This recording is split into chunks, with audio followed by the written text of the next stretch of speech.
Pinegrow is introducing a brand new live preview feature for WordPress that makes it even easier to visualize what your custom blocks or your classic themes will look like on a website. This new feature is coming to the Pinegrow web editor and the Pinegrow theme converter for Windows, Mac, and Linux, as well as the Pinegrow WordPress plugin. How many times have you built a block or a theme just to load it up on your WordPress site and realize that it looks nothing like what you built in your pristine project? Then comes the endless back and forth while you troubleshoot, tweak, and override to get things working the way you want. The thing about WordPress is that it combines styles, content, scripts, and more from all over the place, then spits them out onto the page that your visitors see. That's the purpose of a CMS though, right? The challenge with that comes when you're trying to build templates or blocks in a development environment that doesn't know anything about all these things that are happening on the site. Pinegrow introduced a feature called Open and Wrapper a few versions ago. It helps to show us what our pages will look like if we were to inject them straight into a selector on one of our WordPress pages. While it's useful, it doesn't give us many options for what content to show or what our WordPress actions are going to do on the real website. These are some of the problems that the new live preview feature helps to solve. You're probably wondering why I'm making a big deal out of all of this. WordPress page builders have been able to show you live data for ages. Isn't Pinegrow just playing catch up? Well, keep in mind that Pinegrow isn't a WordPress page builder. You aren't designing your page content in Pinegrow. You're building reusable, standalone blocks and page templates. With page builders, you're building pages and page templates directly on the site where they're going to live. With Pinegrow, you're taking a more traditional development approach by building portable templates and reusable blocks in a separate project, then exporting them to your WordPress site when they're ready to use. It's a different way of working from what page builder users are used to, and it's an extra step, but it offers benefits that you just don't get from building directly on the site from your browser. Let's take a look at how all this works. We'll first start with setting up your environment. If you're using the Pinegrow WordPress plugin, then you're all set. There's nothing for you to do. Skip to the next section in the video. For Pinegrow web editor and theme converter users on Windows, Mac, or Linux, there are a few extra steps that you'll need to take to get Pinegrow connected to your WordPress site.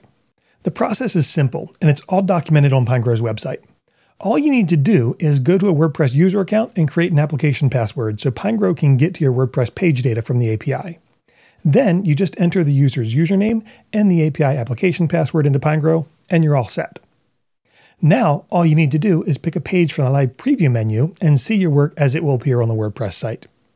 And not only can you see a preview of what you're building, you can also tap directly into the CSS utilities, classes, and variables that are being used on the page.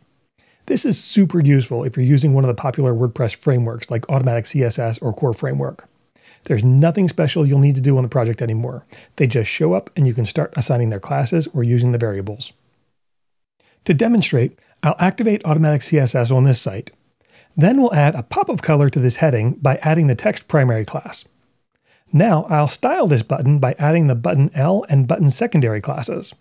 I can even browse and use ACSS variables from within Pinegrow just by clicking the little variable icon next to the visual CSS editor. I'll set this heading to text XXL. I can do the same thing with the Core Framework. Here, I've disabled AutomaticCSS and enabled Core Framework. I'll set the heading size to the 2XL variable, and I'll set the color to the tertiary color variable. I'll style the button by adding the button class, and I'll set the border radius to the small radius all the way around. All of this happens through the WordPress REST API to show real data from the website. So not only will you see static content that's on each page, you'll also be able to see data from WordPress actions. This means that you can preview queries and loops from the Pinegrow Show Post Smart Action. This is fantastic for tweaking your queries in real time without having to export and reload the WordPress page over and over. To show you this, I'll hop over to the WordPress plugin version of Pinegrow. The desktop version can do this exactly the same way as the plugin. I just wanted to make sure that I'm showing equal love to both versions. Let's open up a layout that I've already built.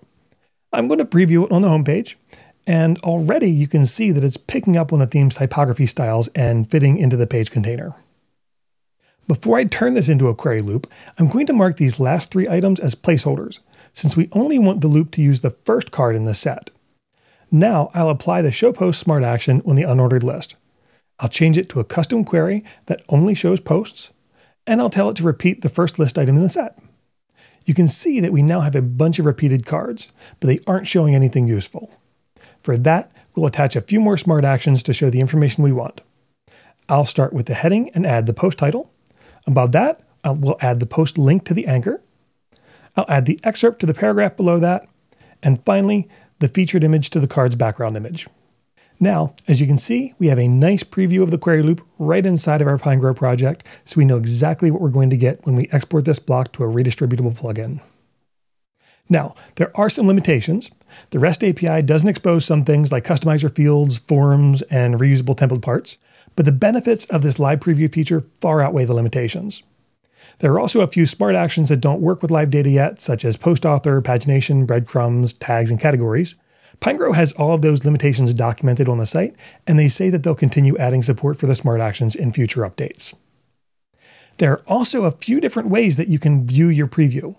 I suggest checking out the documentation for a full description of how everything works, but I'll show you a bit here too. Obviously, you can select which posts, pages, or taxonomies to use as a preview. You can also enter a URL if it isn't showing up in the list, or you can search for it in the bar at the top. The display mode menu is the one that I'm really interested in though. Here you can choose how and where to show the preview. In replace body mode, the body of the document you are working on gets displayed in the body of your preview page. This is a useful distraction-free way to see the styles and scripts that are on the WordPress site. Showing content is my favorite view. Here, it shows your document inside the content section of the page that you're previewing. Since the API doesn't know anything about your templates, it tries to figure this out using a common set of selectors. But if for some reason it gets it wrong, you can always choose your own selector where you want the document to be displayed. Lastly, you can choose blocks in content. This is the same as showing content, only it hides anything in your document that isn't inside a WordPress block smart action. I hope this quick demo helps you see just how useful the live preview feature can be. I'm definitely going to be using this for all my WordPress projects moving forward. As always, if you found this video helpful, please like and subscribe or leave a comment down below, and I will see you next time.